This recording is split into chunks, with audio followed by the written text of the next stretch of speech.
For those of you who are joining us, let me say good morning to you. We know that there's a current issue about drought or fears of drought because of a lack of rainfall over the last 8 weeks in northern Ghana or parts of northern Ghana. I have to say that by yesterday evening, it rained in Bolga, but there's still some concern. Good morning to you, Alhaji Isahaku Al-Hassan. You're a former Chief Director of the Northern Regional Coordinating Council.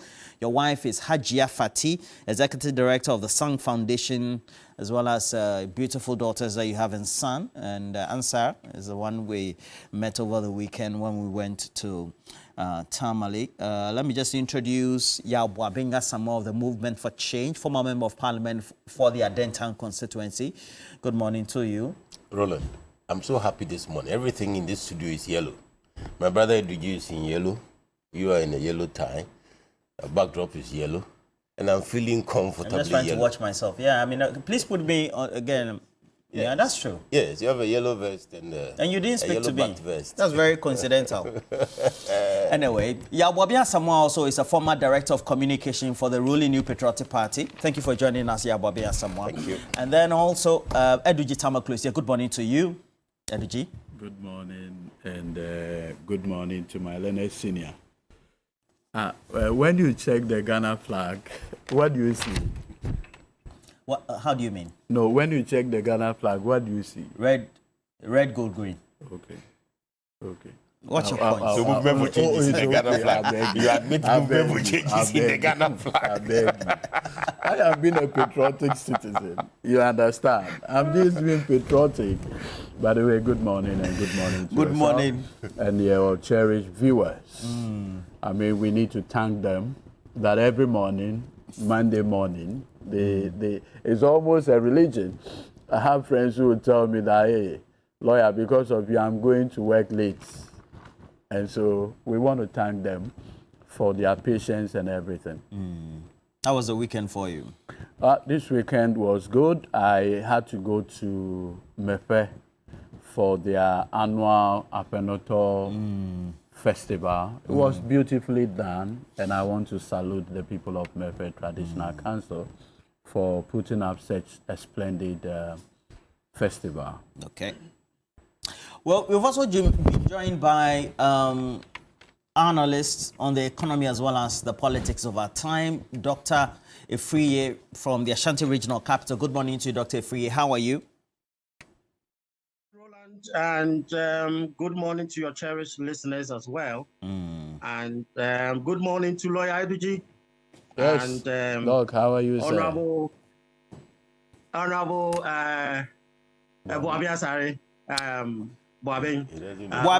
Boabing Asamoah. Boabing Asamoah. Sorry, yes, sir. Yes, sorry, sir. And I'm saying that Eduji should come and join Assembly of God. I'm inviting him to come and join Assembly of God. Okay, are you a pastor there? I'm not. I am just an ordinary member. So in fact, before this morning, Don Kofuseni had already sent me the invite. So I knew that I was going to receive an invite, this morning. Okay. But a warm regards to Pastor Wingham and Pastor Andrew Wichem of Tema.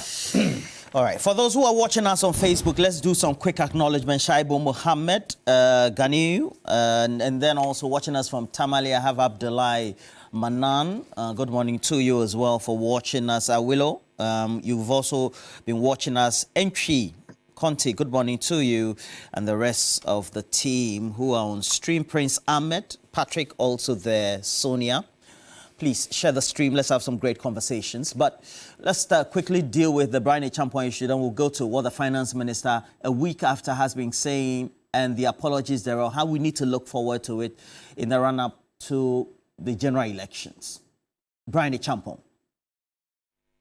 Say NDC for Pell, Amun Pell, 2024 Abano, and now you're winning da. I'm winning. I'm winning. I'm going to check my record. I'm winning. Na MPP Amano Kono.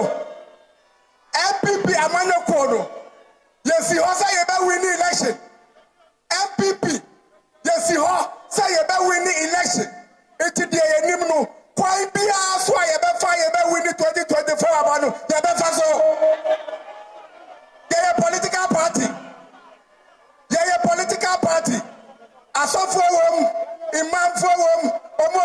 won.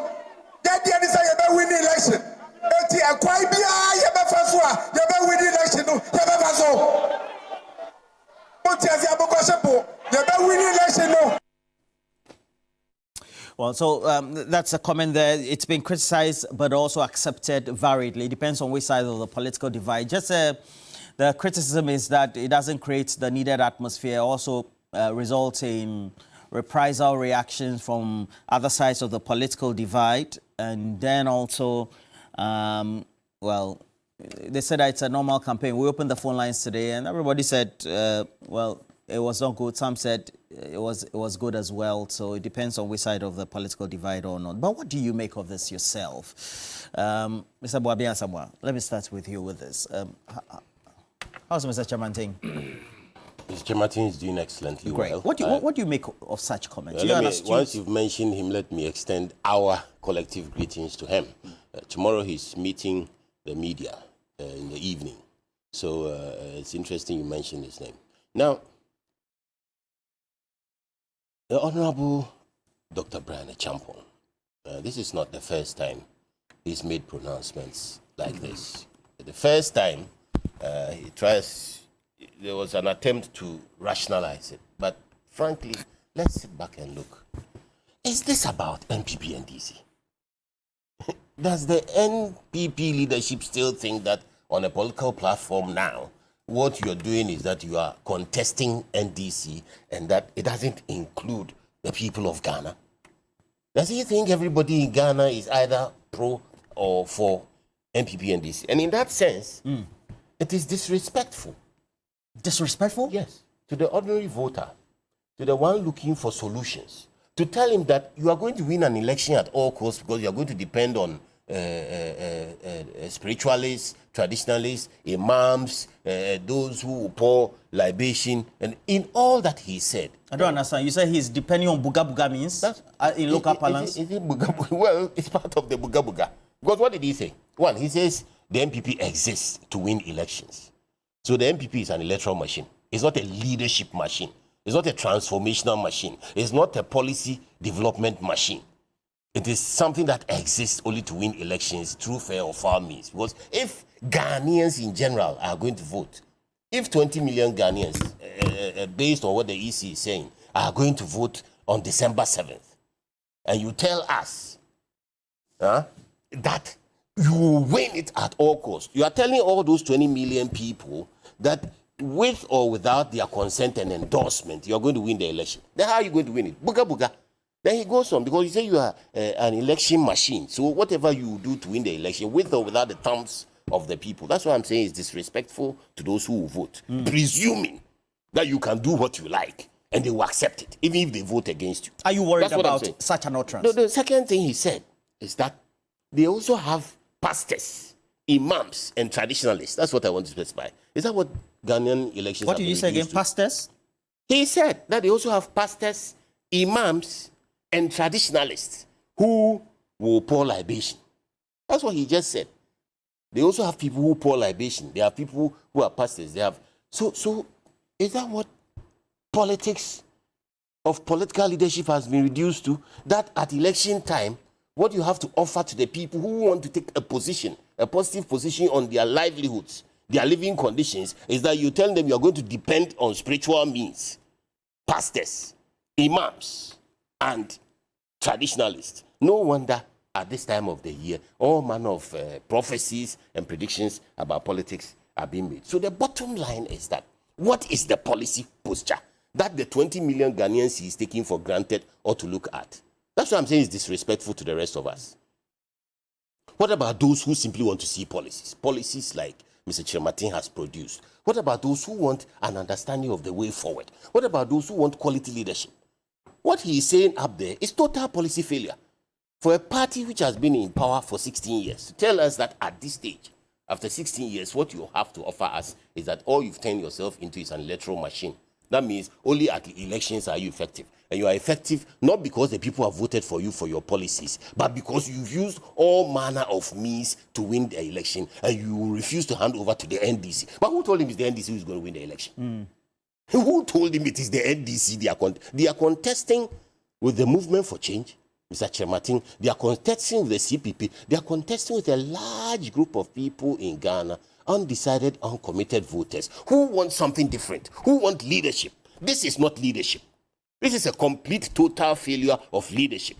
It's disrespectful to the people. And unfortunately for him, he is becoming the center where fires are being stoked about this election. You mean he's becoming the fulcrum around which there's a lot of controversy? About pronouncements that are... war drums beating, Exactly. etc. Are you worried about this? It is not fair to him. For your experience, because the first time I knew you, you were the boss of Transparency International, now metamorphosed into Ghana Integrity Initiative, a governance person. You became a politician. I would be worried if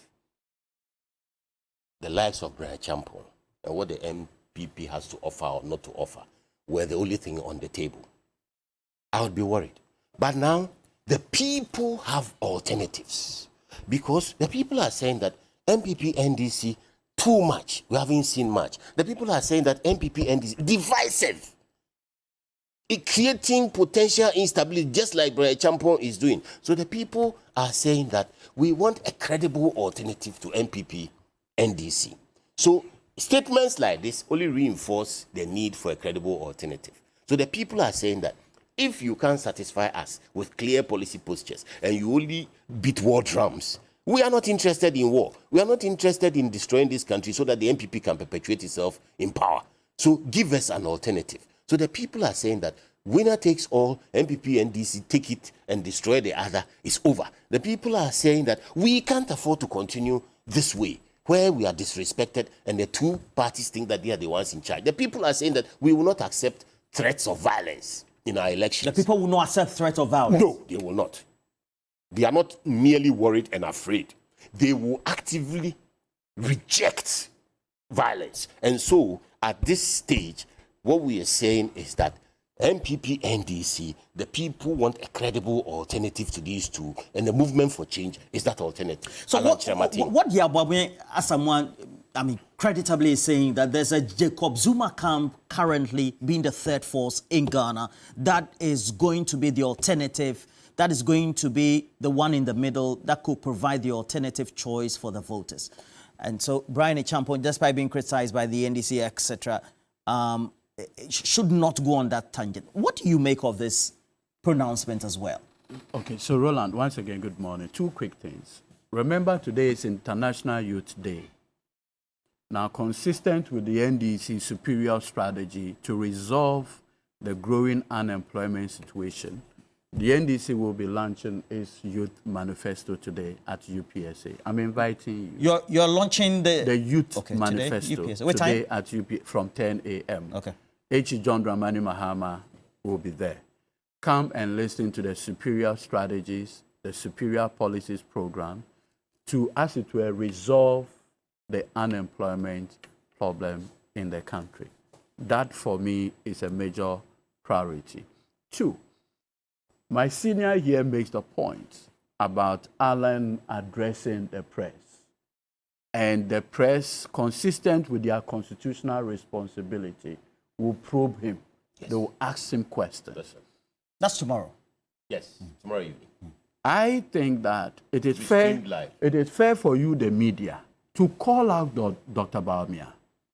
Call him out that he cannot superintend upon an economy for 7 years, 7 months, and not want to meet the press. Where you prepare only a script for him to come and read to people, I don't think it's fair to the Ghanaian.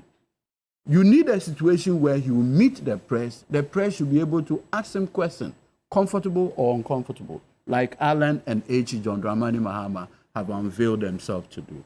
Now to the reckless, completely irresponsible statement by Bryan Acheampong. I have always known Bryan for a while. He's a coward. What do you mean?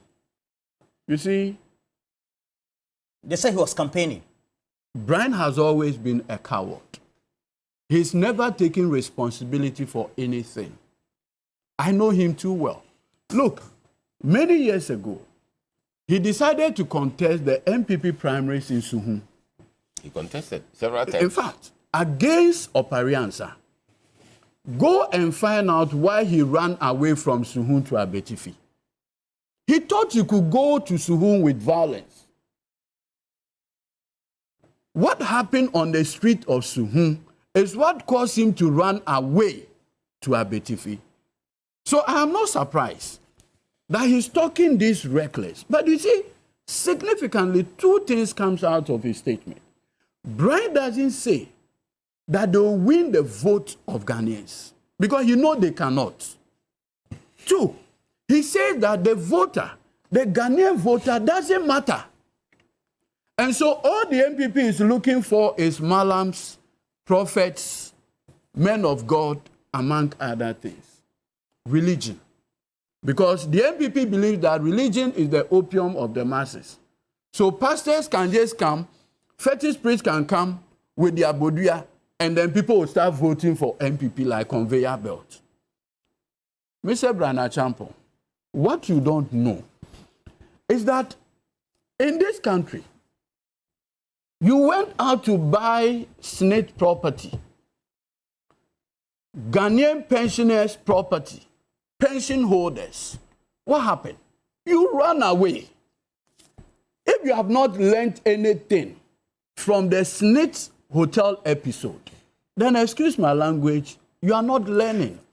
And at your age, I expect you to be a good example, if not for anybody, your own children. Look, you're a business owner. You have properties. You speak so recklessly. Have you not watched Hotel Rwanda before, Mr. Bryan Acheampong? Look, when there is any form of violence, nobody is protected. And that is why the malams, the traditional leaders, the pastors that the MPP, Dr. Bawumia, is relying on, you need to begin to tell him that even you, the church pastors, your offering has been affected by their incompetence. I know churches that invested in treasury bills, by reason of the domestic debt exchange program undertaken by this incompetent, useless government, they have lost their investment completely. And you go and stand. I don't have a problem if the MPP has a set of pastors. Look, I have with me 2 payment vouchers. Of what? To a company, 2 companies. Talent, let me just name the company. This is the payment to a company called JNS Talent Center Limited. You know who owns the company? Dr. Bawumia's spiritual advisor, Reverend Kusi Boati.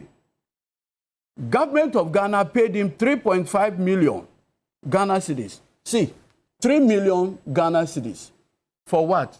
Supply of tissue paper.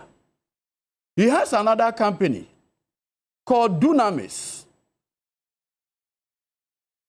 called L Dunamis Limited, paid another 3.5 million Ghana cedis for the supply of tissue paper. What's the point with this? The point I am making is that it is this man of God that the Akufo-Addo Bawumia has, packaged government contracts for them.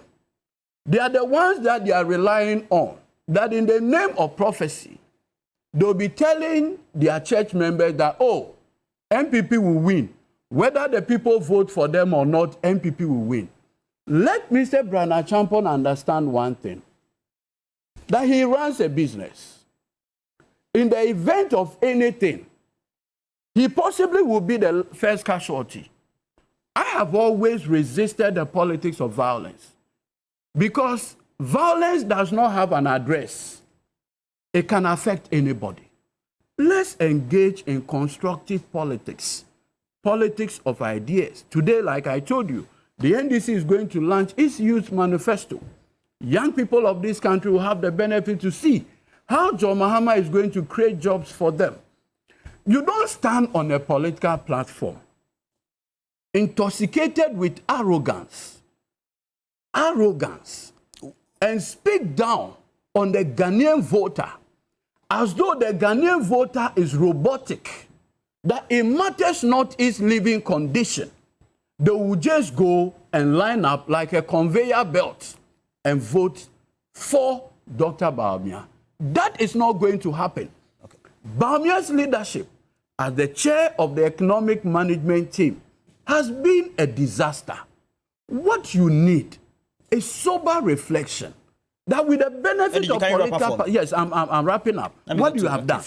This is a Bryan Acheampong who snitched, undervalued his hotels in order to sell it to him. What is not in doubt? That in unlikely event of Ghanaian voting for Dr. Bawumia, the NPP is going to repackage these hotels back to Mr. Bryan Acheampong. And the only reason why he's making this noise is the fact that he still wants these hotels. And that is why he's doing all this to catch the eye of Dr. Bawumia. It is not sincere, it is reckless, completely irresponsible, and Ghanaians should show the NPP on the 7th day of December 2024 that they are not robotic. Dr. They are wise, they appreciate their living conditions. Yes, thank you. Okay, so today when there were calls, I mean, it depends on which side of the political divide the viewers were. Some said there was nothing wrong with it. I mean, we all do the politics. And then when it comes to campaign platform, you can speak anyhow and even prefer how you intend winning the election. And so it's just a campaign talk. What do you make of this?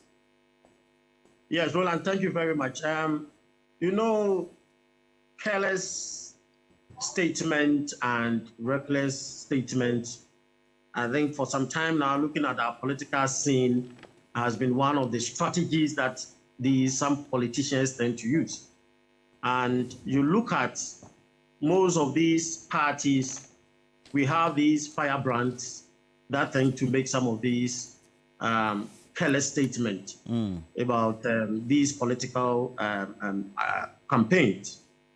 So when you look at the parties, you can see some of these men and women who tend to, whether to activate or to energize the political parties or their members.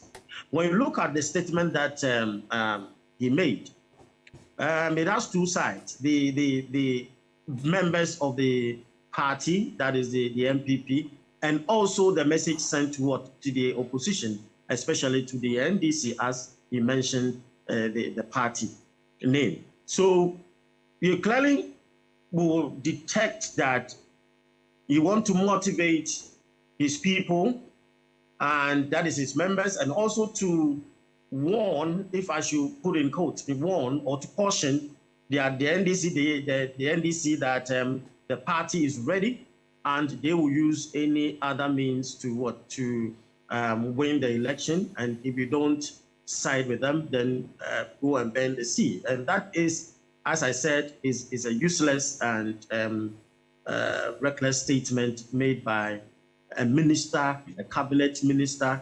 Sometimes, you know, when you get to some of these levels of position, you have to know that you have your party, you also have other people that listen. I think the Ghana is the Ghanaians are not only made up of these two political parties. So it behoves on these leaders to, whenever they get the opportunity, not to only see themselves in that kind of partisan inclination, so that we all benefit from whatever they. I think it could have been one of the greatest opportunity for him to let us know the agricultural sector, how he's making an input and how he's trying to handle some of these issues that are in the agricultural sector. As we all know that food prices and other things are going up, we are expecting that he will tend to address some of these issues and tell the people. It's an opportunity that the media is around, where you can let them know the things that the government has put in place, rather than moving on to these kind of, should I put in quote, fishy statements that mostly some of these that he is trying to make. And so far, I think he has been one of the firebrands of the MPP. So it's a political strategy that most of these politicians tend to, just to make the, but in all, when you do that, I think we are maturing in politics now, and it behoves on politicians to avoid some of these things and tell us what actually they are trying to let us know what they have for us. Now people are more, information is available. In the olden times where you tend to use hard way and harsh words and some statement to canvas for vote and to strengthen is now not going to make an impact of late, because now people have information is available and people are trying to make their situation, at least they want to see that things that we are putting in place to make their situation to change. You know, as we come to the economy later, you can realize that even though things are moving on and the economy is being stabilized, at the end of the day, what are the vulnerable? Dear, as a Ghanaian, a vulnerable person, what should I be expecting from a minister or a cabinet minister of that caliber? And if you say some of these things, then because it's an election year, if you are not careful, you might sway some voters to the other side. And I think that he is now being noted for this kind of statement, and I think he has to try to avoid that. If you say that is a means of also campaigning, then it means that the language is acceptable, right? And do you think that could also have reprisal response? Already, Malik Basintali in Wa, when he went on campaign, heard the message and is also responding subsequently. I said that is a strategy because sometimes they just want to say some of these things to seek the response of their opponent. And I think the NDC, the Deputy Secretary, has also reacted in a manner that they also think that is the best way.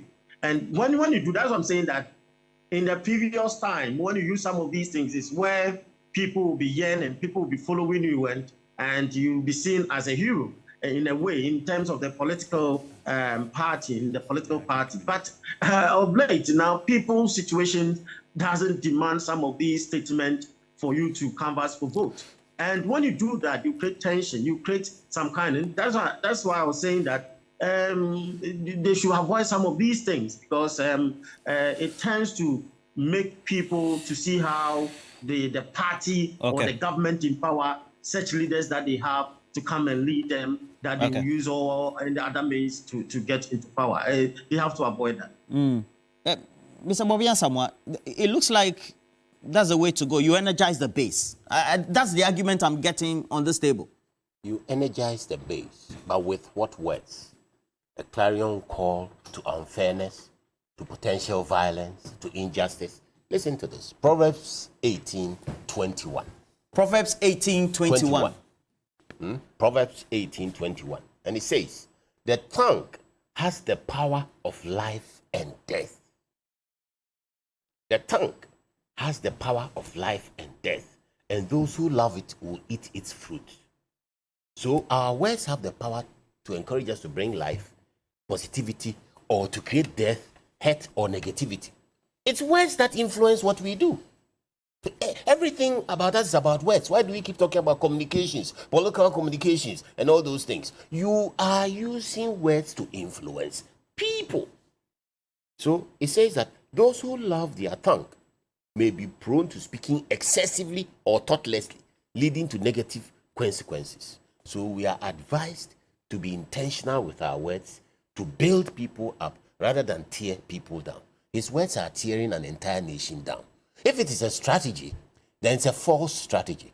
It's a strategy that is doomed to fail, because it's not a strategy that uplifts the nation. It's a strategy that's an invitation to attack and destroy the fabric of this nation. Because on what basis do you tell an entire nation that you are going to win an election at all costs, where at all costs has to be unbundled as words? At all costs. If you have policy failure like they've had, do you still accept that it's at all costs? How do you mean we have policy failure? Roland, what policy failures are you talking about? We are talking about the economy that has crashed. We are talking about the supposed recovery of an economy that has gone so far down the road that mere recovery based on what the IMF tells us is not enough to lift us out of the doldrums. We are talking about an economy that's unable to pay its debts, its official formal debts. We are talking about an economy that has attacked pensioners' savings. And that's the lowest you can go. When a pensioner who has worked all their life and has invested in blue chip, which is government bonds, ends up with the government dipping his hands into those bonds and taking them back. So what's your reward for working all those years? How do you take care of yourself? Who is coming back to take care of you when you can't work anymore? That's the kind of economy we are talking about. We are talking about an economy where there's so much policy failure. Galamsey is gotten out of hand. Now we've even stopped talking about it. Now they are digging everywhere, including by the roadside. Digging everywhere. Everywhere. Check out this country. They are digging everywhere. When was the last time you heard the president talk about Galamsey? It is completely out of hand. We are talking about a country where now people are taking public property, public lands with impunity. And the president's solution is to say that now he is going to personally approve land sales. Is that where we are? The president is going to go into the minutiae, the micromanagement of land sales. We are talking about a country where sole sourcing has become the order of the day. And it's an avenue, a method for taking what doesn't belong to you. Look, what it's all about is that you come into power with these kinds of pronouncements without any policy posture. We will win. We will win. We will then through whatever means. And whatever means could include rigging. And people are already talking about the NPP planning to rig with internet issues and all that. So you believe that? Anything is possible if Bryan Acheampong, who is an IT guru, he's a businessman in IT. He keeps saying businessman. He doesn't know that he's a man of IT. And he comes to tell you that we will win at all costs. At all costs could include not just violence or refusal to hand over even if you lose, but an attempt to rig the election. You're worried. And when you come into authority on such a premise, you are unable to deal with the issues of the day. You end up in the IMF. Then just like now, after the sole sourcing and fattening some cats, you are afraid to leave power. That's the bottom line. You are afraid to leave power. So you insist on staying in power. Literally to cover up. That's the way I will read it. You are insisting. You think that's the way they are going? That is the way they are going because they haven't given us any clear policy success reason why they think that they are staying in power at all costs. Because you have to unbundle at all costs. Part of at all costs is policy success. Part of at all costs is rigging. Part of at all costs is staying in power even if you lose, which is violence. Yes. So the bottom line is that we cannot accept what Bryan Acheampong is saying as political strategy. We cannot accept that it's acceptable during election season to say words that inflame and divide rather than words that uplift, because words have power. Words can destroy this country. Words can kill. The Bible is telling us, and Bryan Acheampong is a very good Christian. He is relying on pastors, imams, and traditionalists. All those people depend on God. The justice of God is truth, integrity. And that integrity is not what Bryan Acheampong is displaying there. So what's your worry, Eduji? As we conclude on this matter, is it go and bend the sea, that's a phrase that you don't like or what? No. You see, Akufo-Addo set up a commission of inquiry. In fact, it was Bawumia who did when Akufo-Addo traveled on the Ayawaso West Wuogon violence, chaired by an eminent man, Emil Short, Yes. with the respected now Supreme Court Justice Mensah Bonsu and Patrick Acheampong, former IGP. Yeah. This commission of inquiry, led by these eminent Ghanaians, made specific adverse findings against Bryan Acheampong of his involvement in the Ayawaso West Wuogon violence, election-related. So he had obtained that dubious distinction for electoral violence.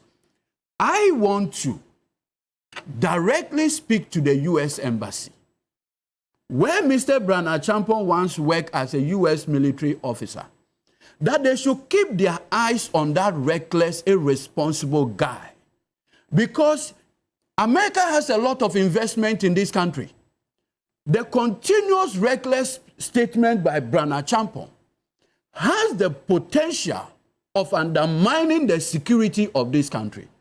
I am not surprised that the Peace Council, the men of God in this country, are all quiet. But whatever it is, let Mr. Bryan Acheampong know that upon all all their schemes, upon all their machinations, when Acheampong came, they were so confident in their devices. But like I always say, God has the power to turn those devices and schemes foolish. And that's what happened. Upon all the money sharing, you remember after Acheampong, the people were singing the 200 Ghana cedi note. They named it as... You mean the infractions that were reported? Upon all the things that they had planned, they failed. Mr. Bryan Acheampong or whatever, remember that the day of accountability is coming. The Ministry of Agric that you heard, the over $150 million for poultry production and others, is that what you are afraid of accounting for? You cannot run away from accountability. I can assure you, in this country, you cannot run away from accountability. Every 1 Ghana cedi of that $150 million, you will account for it. And look, if you think you have any superior strategy, but not the vote of the people of this country, let me assure you that by the 9th day of December 2024, you wake up at the wrong side of your bed. You have no idea what is coming. If you have any, you'll be making peace with your God. We will not tolerate such reckless statement from you, such irresponsible statement. Come, let's debate the policy issues. We have said we have superior policies on what to do to create more jobs for young people. Young people are interested in jobs, not the comfort. Not getting snakes to undervalue price properties for you. It won't happen. It will not happen. And have that at the back of your mind. Dr. Free, your last words on these, then we'll move on to the finance minister a week after that apology. How do you think we need to conduct this electioneering or the campaigns before we hit the main election day, December 7th? Roland, I think what the campaign, what we have to do is to respect the people of Ghana. We have to respect the political parties. We have to respect ourselves. Because some of these statements and some of these sayings, sometimes if you're not careful, you tend to underestimate the power of voters or people that in terms of their thinking ability. That's what I'm saying, that they have to respect us. They have to give us a little bit of respect, that we also have a little bit of intelligence, that we can also think for ourselves and also make some discerning kind of decisions. So when people get the opportunity, they should not assume that they all have all the knowing of everything and they can say whatever they want to say to us. We need to give some little bit of credibility to the people of this country so that we can tell them what we have for them, so that they can give the power to those that will come and lead us. That is what I want to say, Roland.